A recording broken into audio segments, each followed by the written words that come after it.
Hi everyone, this is OKCoyote, and welcome to the Magic the Gathering December Pack-A-Day Challenge for December 5th. Today's pack is Ravnica Allegiance.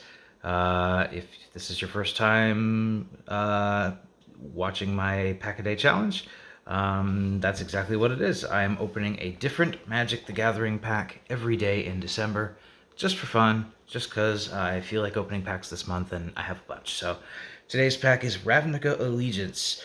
I'm honestly not sure what era this came out in because we've been to Ravnica many times. We've returned, and I feel like we've returned again. I think this is the time we returned again. So this was not too long ago, like maybe a set or two before War of the Spark, if I remember right. So not around the time of Return to Ravnica, which is the beginning of the Pioneer era. But this is a little more recent, maybe a couple of years ago.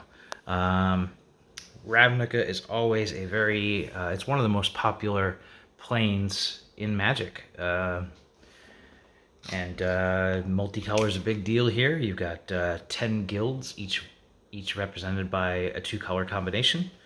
And yeah, it's always a fun plane to play in. And every guild has their own special abilities and neat things they can do.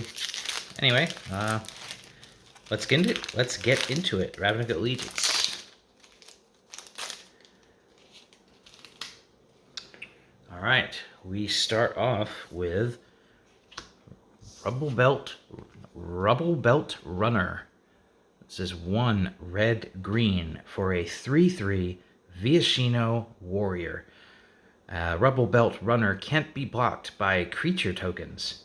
Cool. Or cool if your opponent has a lot of creature tokens. But a 3/3 for 3 mana is not bad. This is a green-red card, which makes it the Gruul Guild. Gruul. Most Ravnica sets usually only have 5 guilds represented in them, and then the other 5 will be in the next set. I'm not sure if this is one that was 5 guilds or if it had all 10, but I don't know. We'll see what happens. Anyway, that's a 3/3, and sometimes it can't be blocked. All right. Next up is 10th District Veteran. 2 and a white for a 2/3 human soldier with vigilance. And whenever 10th District Veteran attacks, untap another target creature you control. Nice. So this doesn't tap, and then something else that attacks also doesn't have to tap because you can just untap it immediately. So good card for getting in there, getting some damage across, and then also keeping your creatures up for blocking purposes. Yeah, not bad. Not bad. Prying Eyes is 4 blue for an instant. Draw 4 cards, then discard 2 cards. Yeah, this is pricey, but card draw is always good. Late in the game, this is going to help refuel your hand when you need it, I think. So, yeah, not too bad. Good. Card draw is always nice. Spewer. 1 red mana for a 0/2 Goblin Warrior with Defender, and tap and Spewer deals 1 damage to each player. Not fantastic, but it's a goblin. People like goblins. It's funny. It's weird. All right. We have a Rakdos Roundabout. 1 black-red. As it's a 3/2 Ogre Warrior. Whenever Rakdos Roustabout... Did I say Roundabout before? It's Roustabout. Whenever Rakdos Roustabout becomes blocked, it deals 1 damage to the player or planeswalker it's attacking. I like this. So it deals 3 damage to you if you don't block. And if you do block, it still deals 1 damage to you. And 3 mana. Yeah, not too bad. Black and red, obviously, you can tell this from the title, but this is from the Rakdos Guild. Black-red. Next up, we have Sylvan Brushstrider, 2 and a green for a 3/2 beast. When Sylvan Brushstrider enters the battlefield, you gain 2 life. Sure, okay. If you have stuff to key off life gain, okay, that could be good. Anyway, this is our third 3 power creature for 3 mana. This one's monocolor though, so it's actually not too bad. We have a Rakdos Locket. So I think there's one of these in every guild. This one costs 3 mana. It's an artifact. Taps for a black or a red mana, because Rakdos.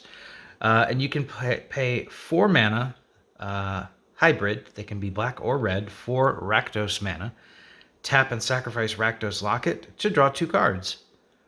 So this is one of those. It's a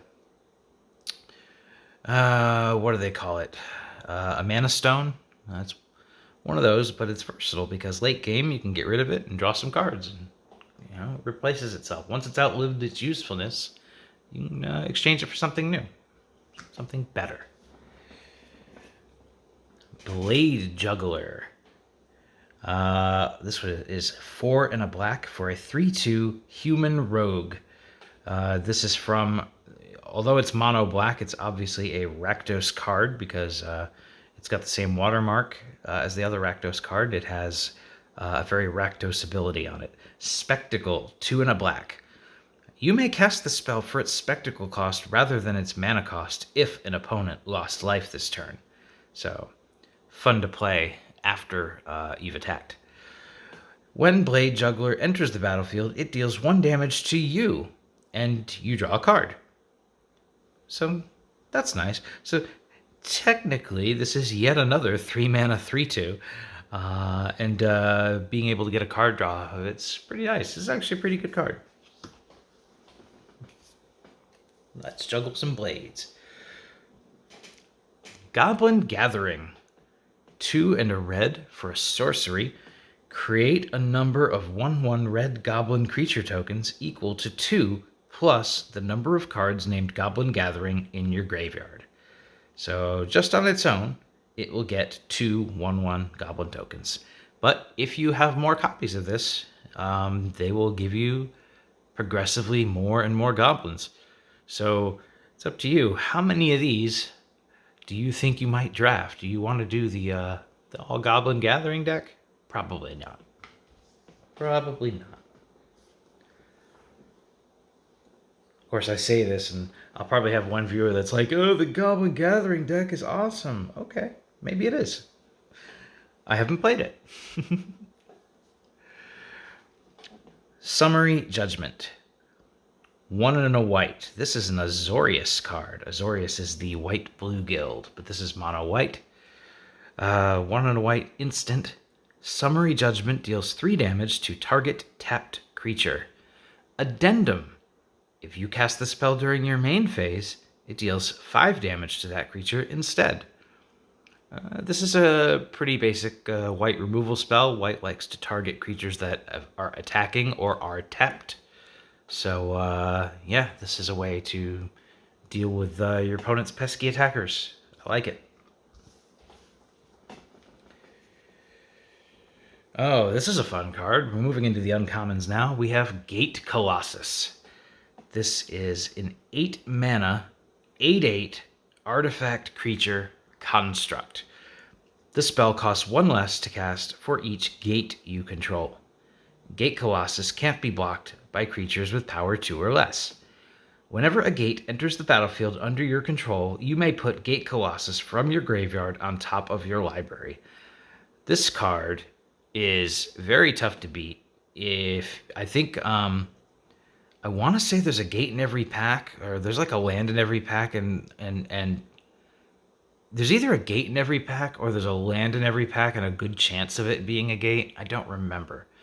But there's a gate. A gate is a land, and it taps for mana of 2 different colors. There's one for each guild, so there's 10 different gates. There's actually 11 gates, but it's a long story. Anyway, this is another deck that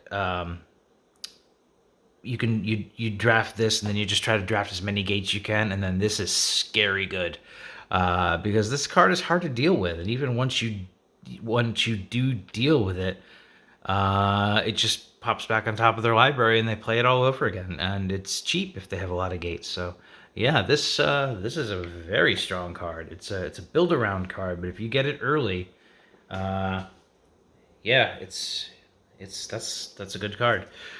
It's solid. Fireblade Artist. Black and a red. Another Rakdos card. It's a 2/2 human shaman with haste. At the beginning of your upkeep, you may sacrifice a creature. When you do, Fireblade Artist deals 2 damage to target opponent or planeswalker. Cool. I mean, haste is nice. The damage is cool. Doesn't target a creature, unfortunately, but it's some of your creatures might outlive their usefulness, and then you can just throw them at somebody. You can throw them at a planeswalker, throw them at your opponent, and this might just get across those last couple points of damage and finish them off. So yeah, it's not bad.